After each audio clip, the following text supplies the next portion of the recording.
Thank you, thank you. Good morning, everyone. As you just heard, I am Margaret Lowe. I'm president of AtlanticLIVE, which is the events division of The Atlantic, and it's wonderful to see all of you here this morning for Recoding the Republic.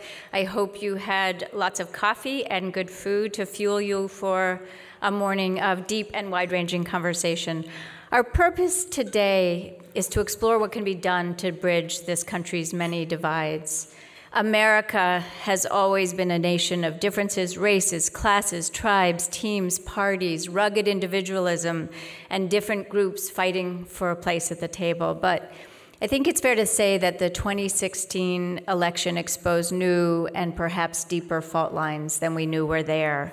Fault lines that seem to be growing deeper and wider by the day. We talk past each other or not at all. We isolate ourselves by where we choose to live, whom we listen to, what we listen to, watch, read, and how we engage with one another, especially in the social sphere.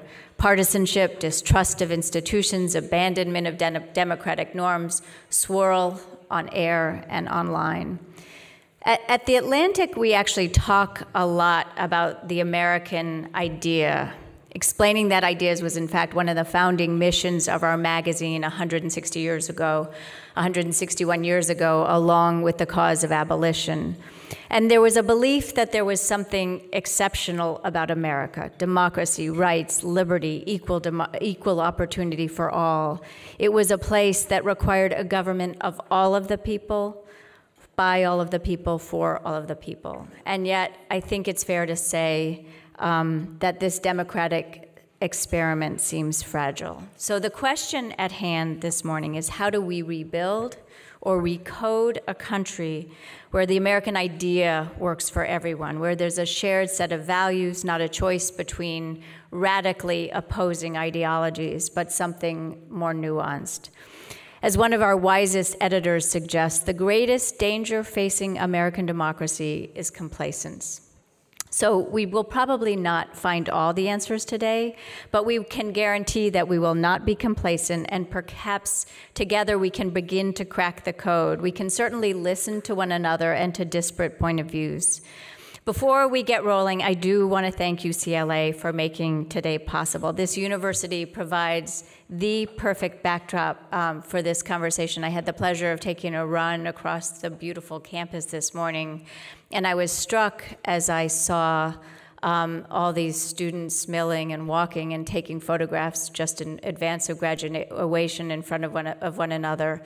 That these young minds, these students, are about to spill out into the world. And so the conversation here, its purpose, its urgency, it underscores why we're here today to have this conversation. And with that, it gives me enormous pleasure to introduce UCLA's Chancellor, Gene Block. He is here to say a few words. Chancellor?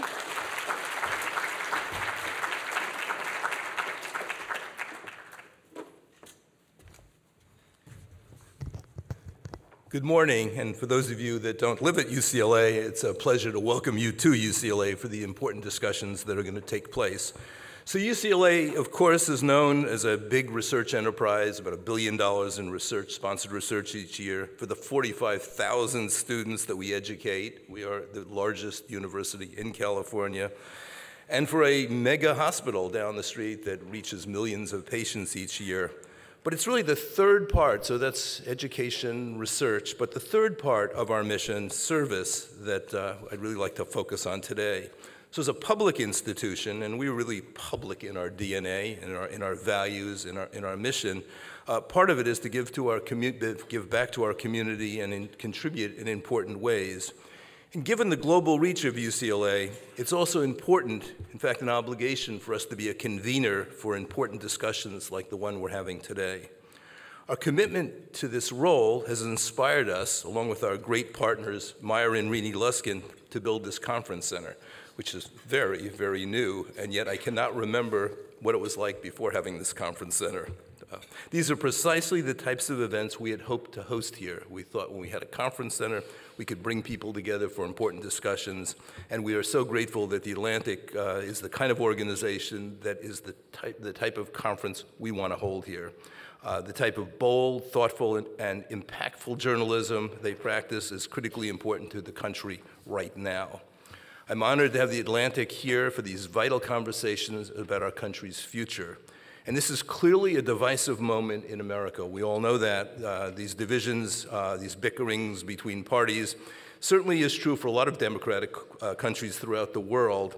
And these divisions are really nothing new for America either. We've certainly had these before. But this seems like the first time in modern history that these divisions have caused many to question America's place in the world. And I think this really, for those of us that have been around a while, this is really startling, some of the discussions we hear globally. That culture of division is sometimes reflected here on campus.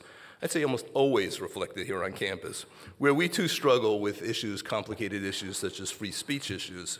We strive for respectful dialogue and open discussion, but preserving both really poses constant challenges for us. And this is always top of my mind when we have invited speakers, that we're allowed, that we can have a venue where people can speak about really impactful but also controversial issues and be allowed to speak freely and respectful reception. California also seems like ground zero for the resistance in many ways. So while Californians are proud of that image, it's critically important that we take as much time to listen as we have taken time to talk. And we can only move forward if we start to listen more. As I think we tell our students, listening is really important. Arguing is important. Having strong views is important, but listening is also very, very important. And that's why it's important to have discussions like this more now than ever. So my special appreciation to the Atlantic for their vision in putting this event together. We're very proud to partner with them. I look forward to many more opportunities to collaborate. And thank you all for being here. Thank you.